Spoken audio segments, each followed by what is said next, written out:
The auto industry is doing what now with robots? We'll answer that question in 30 seconds. But first, click that link below to get your free AI resource. The resource is free and will help prepare you for an AI-dominated career. Also, please subscribe or like and share these videos. We really need your help to spread the word on this channel. Also, please support us on Patreon. Even $1 a month makes a real difference for us here. And thanks so much for tuning in to the AI Guide, where we're making AI human by focusing on the human impact of AI. So, the pioneer of industrial robots is the automotive industry. We've talked about this before. Robots go all the way back to the 1960s in that business. Of course, those robots have gotten better and better over the decades. Just look at a video of a Tesla plant to see where they're at now. It's mind-blowing. But these big industrial robots have downsides. First, they have to be physically separated from people because they're quite dangerous at this scale. Someone can get hurt or killed with these machines. Second, when one goes down, the whole production line stops working at a cost of more than $2 million per factory line per hour. That's a huge number, so downtime is extremely expensive. So car makers are starting to use cobots. Cobots are smaller, slower, more flexible, and more lightweight, enabling them to work side by side with humans. Using cobots reduces downtime costs. Also, paradoxically, many countries, organizations, and car makers are pushing to bring more humans back into car factories right now. These efforts will cause the auto business to use more cobots over time. So far, adoption of cobots in automotive has been slow. Some forecasters believe that there will be a 130 times increase in the use of cobots in the automotive business over the next 20 years. That's a massive increase of scale. Also, as we've been talking about here on the AI Guide, cobot use in material handling environments like warehouses is exploding. That's because labor costs have been increasing a lot, especially during the pandemic period in the packaging industry. So cobots are getting more and more cost effective versus people, leading to their rapid adoption.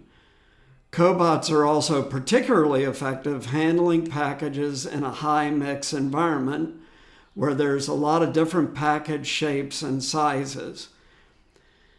So palletizing and depalletizing is the big area now for using cobots in these material handling businesses. Big companies like UPS and FedEx are rolling them out quickly.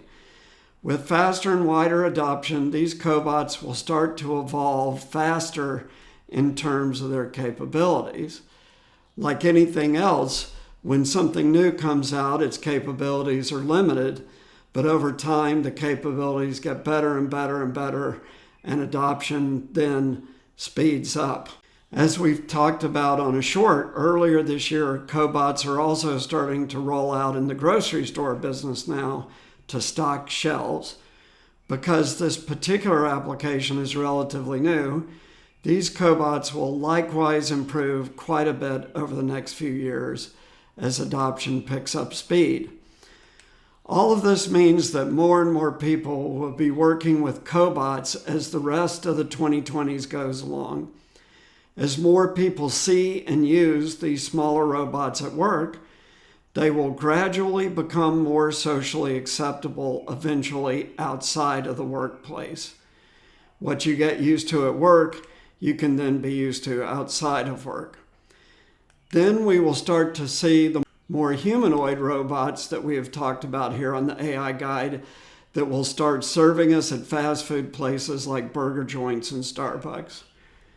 Like everything else made, higher volumes of cobots and robots over time will mean that they will cost less and less until they later become affordable for the home. As we've already discussed here on this channel, Tesla, Toyota, and others are pushing to get these robots to the level that they can take on home tasks while being safe around humans and pets. If you think your dogs freak out about vacuum cleaners, wait until the robots start showing up in our homes. How will animals, including humans, respond to having these things living with you all the time?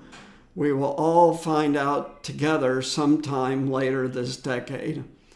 In the meantime, adoption of smaller, more mobile robots is now rapidly increasing, opening the door to a radically different future. So thanks so much for tuning in. Click that resource link below and please subscribe. We're getting very close now to the magic 1,000 subscriber mark. Also, like and share these videos and support us on Patreon.